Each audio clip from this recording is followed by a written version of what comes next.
बिस्मिल्लाहिर्रहमानिर्रहीम। मेरा नाम जहांज़ेब है।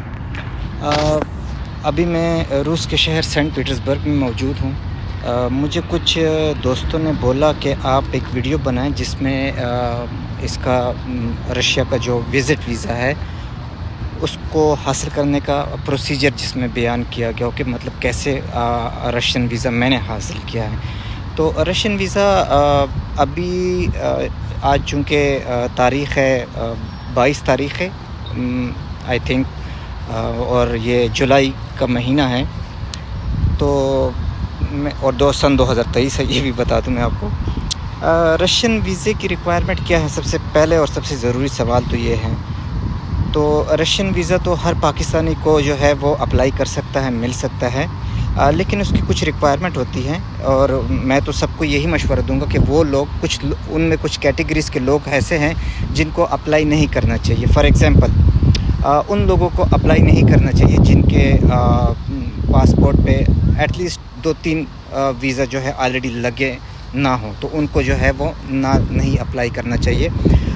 दूसरी बात यह कि अगर फ़ॉर एग्ज़ाम्पल आपने मलेशिया का विज़िट किया हुआ है, आपने टर्की का विज़िट किया हुआ है, आपने सिंगापुर का विज़िट किया हुआ है या फिर मलेशिया, थाईलैंड में से किसी भी कंट्री का, यानी कि 2 कंट्रीज़ का आपने विज़िट किया हुआ है, तो फिर आप ट्राई कर सकते हैं। इसमें कोई मजाक नहीं। इसकी मैं वजह आपको बताऊंगा कि मैं आपको बाद में बताऊंगा कि मैं ये क्यों कह रहा हूँ। अभी आते हैं कि इसकी रिक्वायरमेंट क्या है। रिक्वायरमेंट में इसकी ये है कि सबसे पहले तो आपको इन्विटेशन लेटर जो है वो ज़रूरी होता है। वो उसके बग़ैर आपको वीज़ा नहीं मिलता, टूरिज़म वीज़ा आपको नहीं मिलता। जो इन्विटेशन लेटर होता है वो आप होटल का भी कर सकते हैं, ठीक है। अभी मैंने एक पाकिस्तानी से पूछा, मुझे सेंट पीटर्सबर्ग में मिला था, तो वो उसके ऑलरेडी बहुत सारे मतलब लगे हुए थे ऑलरेडी, तो उसने वो होटल का वाचर दिखाया, तो उस पर उन्होंने वीज़ा इनको इशू कर दिया था। लेकिन उसका एक साइड इफ़ेक्ट भी है, वो भी मैं आपको बताता हूँ। इन्विटेशन लेटर आपको यहाँ पर अगर आपका कोई रिलेटिव है जो कि रशियन नेशनल है, जिसके पास रशियन पासपोर्ट है, आप उनसे गुजारिश करें कि वो आपको एक इन्विटेशन लेटर या गारंटी लेटर जो है वो इशू कर दें। तो वो आप उनको पासपोर्ट देंगे या पासपोर्ट की स्कैन कॉपी देंगे, वो तकरीबन आपको जो है वो एक इन्विटेशन लेटर जो है वो आपको दे देंगे। उसके बाद आपने वही इन्विटेशन लेटर और उसके अपने पासपोर्ट की प्रिंटेड कॉपी और ओरिजिनल पासपोर्ट, ये इसके अलावा आपका जो फैमिली रजिस्ट्रेशन सर्टिफिकेट जो पाकिस्तान में नादरा इशू करता है वो आपने लगाना है साथ में। ये 3 documents, passport, invitation letter, FRC और पुलिस का NOC सर्टिफिकेट, ये आपने लगाने हैं और ठीक है। और आपने एम्बेसी में सबमिट कर देने हैं। ख़ुद कर सकते हैं, किसी एजेंट के थ्रू भी कर सकते हैं। एजेंट ऑब्वियसली आपसे पैसे चार्ज करेगा, आप ख़ुद भी कर सकते हैं। लेकिन ख़ुद करेंगे तो आप शायद कोई डॉक्यूमेंटेशन में थोड़ी सी गलती करें, तो मैं सजेस्ट करूँगा कि आप किसी भी एक ट्रैवल एजेंट से, जो कि पढ़ा लिखा ट्रैवल एजेंट हो, क्योंकि आजकल आपको पता है, मैं पढ़ा लिखा इसलिए कह रहा हूँ क्योंकि पाकिस्तान में हर दूसरा बंदा जो है आजकल ट्रैवल एजेंट बना हुआ है। जो प्रोफेशनल ट्रैवल कंसल्टेंट होते हैं, आप उनसे ही रब्ता कीजिए, जो कि आपके डॉक्यूमेंट्स आपको रेडी करके बस ये जो अब मैंने आपको बताया है कि ये 4 डॉक्यूमेंट्स ज़रूरी होते हैं, इनके साथ आपको जो है अप्लाई कर देते हैं। और साथ में उसकी जो फ़ीस होती है वो मुझे अभी याद नहीं है कि कितनी फ़ीस है। मैं आपको अपना सिनेरियो भी बता दूंगा कि मैंने कितना पे किया। मैं कोई फ्री में नहीं आया, मैंने पैसे दिए हैं, ठीक है। अच्छा, ये 4 चीज़ें आपने पुलिस सर्टिफिकेट, FRC आपका, पासपोर्ट आपका, इन्विटेशन लेटर आपका, ठीक है। बैंक स्टेटमेंट की कोई ज़रूरत नहीं है। वैसे अगर आप लगा दें तो ठीक है, कोई मसला नहीं है, लेकिन ये उन लोगों के लिए बैंक स्टेटमेंट लगानी लाजमी होगी जो कि होटल टूरिज़म के पे जाना चाहते हैं। होटल टूरिज़म जिनका उन्होंने वहाँ से इन्विटेशन लेटर मंगवाया, उनके लिए जो है वो बैंक स्टेटमेंट ज़रूरी होती है, और एटलीस्ट तकरीबन 5 लाख से प्लस होनी चाहिए आपकी बैंक स्टेटमेंट। तो उसके बाद आप जो है वो अप्लाई कर सकते हैं, और तकरीबन 21 दिन या 20 दिन लगते हैं। उसके बाद आपको वीज़ा जो है इशू कर देते हैं। रिजेक्शन के चांसेस बहुत कम होते हैं, रिजेक्ट नहीं करते, आपको वीज़ा इशू कर देते हैं। अच्छा, मेरे साथ एक बड़ा अजीब सा सीन हुआ। मेरा जब ये वीज़ा लगा तो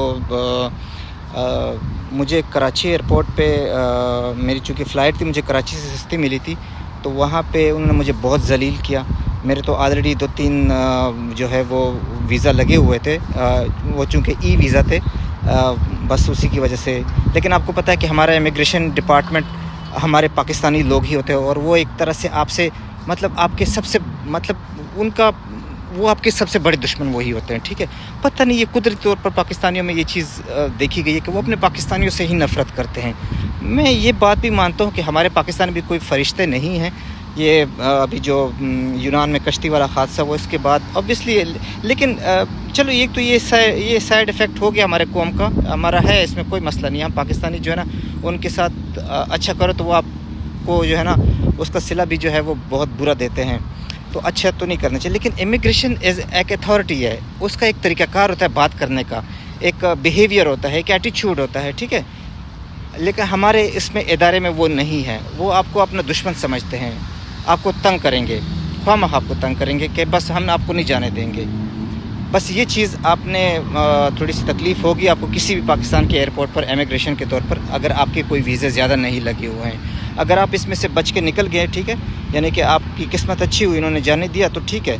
अगला जो मरहला है वो आपका रशियन एयरपोर्ट पर है। रशियन एयरपोर्ट में आपसे जो है, अगर आप फ़र्स्ट टाइम रशिया आ रहे हैं तो आपसे कुछ बुनियादी सवालात पूछेंगे, आपको रोक लेंगे इमिग्रेशन पे कि आप क्यों आए हैं, ये क्या लगते हैं आपके जो जिसने इनविटेशन लेटर आपको दिया है, इनका रिश्ता आपके साथ क्या है, और फिर उनसे उनका नंबर आपसे मांगते हैं ताकि उनको वो कॉल कर सके। आपके सामने ही कॉल करेंगे या फिर आपको साइड पे करके आपके गैर मौजूदगी में उनको कॉल करेंगे वेरीफाई करने के बाद। तकरीबन मुझे जो है 4 घंटे मुझे इंतज़ार करना पड़ा वहाँ पर इमिग्रेशन में, फ़र्स्ट टाइम क्योंकि मेरी एंट्री है ये मेरी रशिया में, तो मुझे 4 घंटे के बाद उन्होंने जाने दिया। और मेरा जो स्पॉन्सर था वो मुझे एयरपोर्ट पे बाहर जो है मेरा वेट कर रहा था। तो ये तो फ़र्स्ट टाइम इनविटेशन लेटर के साथ। जो टूरिज़म जो कि होटल टूरिज़म पे आते हैं, यानी कि जिनका इनविटेशन लेटर होटल ने इशू किया होता है, उन बेचारों की बहुत ज़्यादा वो थोड़ी सी स्क्रूटनी सख्त होती है। स्पेशली स्क्रूटनी उनकी इसलिए सख्त होती है, अगर उनके वीज़े जो है बाकी ममालिक के वीज़े नहीं लगे हों तो, ठीक है, तो उनकी स्क्रूटनी बहुत सख्त होती है और बहुत 90% चांसेस होते हैं कि उनको डिपोर्ट कर दिया जाता है। मैं माज़रत के साथ मुझे ये बात कहनी पड़ रही है, लेकिन यही हकीकत है, उनको डिपोर्ट कर दिया जाता है। अगर तो उनका टूरिज़म का वीज़ा है, टूरिज़म का वीज़ा मतलब कि अगर होटल इन्विटेशन पे वो आए हुए हैं और किसी पाकिस्तानी नेशनल या किसी रशियन नेशनल ने इंडिविजुअली उनका इनविटेशन लेटर नहीं इशू किया, किसी होटल के थ्रू आए हुए हैं, तो ऑब्वियसली उनका जो है वो, और बाकी उनके पासपोर्ट पे बाकी वीज़े भी नहीं लगे हुए, या फ़र्स्ट टाइम विज़िट कर रहे हैं, या एक वीज़ा लगा हुआ है वो भी एक अनरिकॉग्नाइज्ड कंट्री का, तो फिर उनके लिए बहुत ज़्यादा मुश्किल होती है। उनके लिए बहुत ज़्यादा मुश्किल होती है कि वो जो है उनको डिपोर्ट कर सकते हैं, वो किसी तौर पर भी डिपोर्ट कर सकते हैं। तो ये इशू है, आता है, अक्सर पाकिस्तानियों को यहाँ देखने में फेस किया है। मेरा तो एक पाकिस्तानी नेशनल ने जो है वो किया था, इस वजह से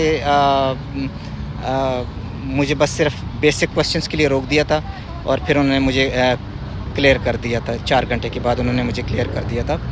और एयरपोर्ट पे, कराची एयरपोर्ट पे हमारे इमिग्रेशन अथॉरिटी ने भी थोड़ा बहुत मुझे जो है वो अपनी सख्ती दिखाई, लेकिन चूँकि मेरे ऑलरेडी 2-3 वीज़े लगे हुए थे तो इतना नहीं किया, लेकिन बाहर कैफ उन्होंने रोका ज़रूर था मुझे। और दूसरी बात कि अभी मुझे कितने का वीज़ा पड़ा है, हालांकि ये मेरे रिलेटिव भी है यहाँ पर सेंट पीटर्सबर्ग में, फैमिली फ्रेंड है एक तरह से, तो लेकिन फैमिली फ्रेंड्स के होते हुए भी आप ये कभी मत कंसीडर कीजिएगा कि वो आपको मुफ्त में वीज़ा देंगे। मुझे अप्रोक्सीमेटली जो है आप ऐसे समझ लें कि $500 का इनविटेशन लेटर पड़ा है और $500 का ही मुझे एम्बेसी का वीज़ा लगवाने का ही लगा है, ठीक है। लेकिन उसमें मुझे ये एडवांटेज हासिल हुआ कि मतलब एम्बेसी में मेरे लिए सहूलियात, थोड़ी सी फैसिलिटेशन पैदा कर दी थी जो हमारे ट्रैवल कंसल्टेंट थे उन्होंने, तो ये मुझे उसका फ़ायदा हुआ।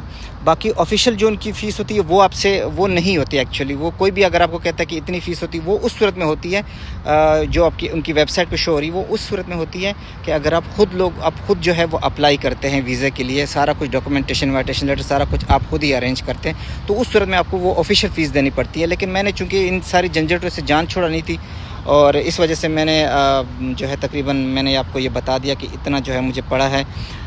फिर भी अगर कोई दोस्त जो कि गारंटी दे सकता है, मैं कोई ट्रैवल कंसल्टेंट नहीं हूँ, मैं कोई ट्रैवल एजेंट भी नहीं हूँ, मैं टूरिस्ट एज विज़िटर हूँ यहाँ पर, और मैंने 2-3 दिन के बाद जो है मैंने चले जाना है। मैंने चलो सोचा कि आप, क्योंकि मुझे एक दोस्त ने कहा था कि आप काइंडली जो आपका एक्सपीरियंस रहा है उसके अगेंस्ट जो है आप एक वीडियो बना दें ताकि हमें पता लग जाए। मैं दोबारा रिपीट कर देता, डॉक्यूमेंटेशन कौन सी रिक्वायरमेंट होती है। इनविटेशन लेटर सबसे पहले ज़रूरी होता है, जो कि रशियन नेशनल का हो, कोई भी हो, पाकिस्तानी हो, रशियन आपकी गर्लफ्रेंड हो, आपका बॉयफ्रेंड हो, जो भी आपका रिश्तेदार हो लेकिन रशियन नेशनल हो, आप उनसे कहें इनविटेशन लेटर जो है आपको दे दें, तो वो एक गारंटी लेटर इशू करते हैं आपके नाम पर, ठीक है। तो वो आपको देंगे, आपने उसकी बिहाफ पर, उस पेपर की बिहाफ पर आपने अप्लाई करना है, ठीक है। आपने चाहे ट्रैवल कंपनी के थ्रू, ट्रैवल कंसल्टेंट के थ्रू अप्लाई करें या खुद इंडिविजुअल करें, वो आप पे डिपेंड करता है। एक डॉक्यूमेंट ये हो गया, यानी कि इनविटेशन लेटर या गारंटी लेटर इसको बोलते हैं, दोनों में से कोई चीज़ बोल सकते हैं, स्पॉन्सर लेटर भी बोल सकते हैं इसको। पासपोर्ट आपका हो गया, ऑब्वियसली वो तो वैसे एक मैंडेटरी चीज़ होती है। इसके अलावा जो है आपका FRC हो गया, फैमिली रजिस्ट्रेशन सर्टिफिकेट हो गया, और इसके अलावा पुलिस का NOC हो गया। ये 4 चीज़ें अगर आप इनविटेशन लेटर, अगर आप किसी स्पॉन्सर इंडिविजुअल पर्सन के थ्रू जो है वो जाना चाह रहे जिसने आपको इनवाइट किया, लेकिन अगर आप होटल के थ्रू जाना चाह रहे तो होटल के साथ आपको बैंक स्टेटमेंट भी शामिल करना पड़ेगा, उसके थ्रू आपने अप्लाई करना है, ठीक है। और होटल के वाचर भी आपको दिखाने पड़ेंगे। तो ये सारी चीज़ें हैं। मैं रफली ये वीडियो बना रहा हूँ क्योंकि मैं कोई यूट्यूबर नहीं हूँ, बस एक एक्सपीरियंस हो गया तो मैंने कहा चला आपके साथ शेयर करूँ एक दोस्त की रिक्वेस्ट पर। तो बाकी अगर कोई सवाल हो तो आप कमेंट्स कर सकते हैं। मैं ये वीडियो अपलोड कर रहा हूँ तो इसमें कमेंट्स का सेक्शन होता है नीचे यूट्यूब में, आपको तो पता ही होगा, मुझे तो इतना पता नहीं है, तो आप उसमें पूछ सकते हैं। I will do my best to share my experience and to share answer if I have. Thank you so much, अपना ख्याल रखिएगा, अल्लाह हाफिज़।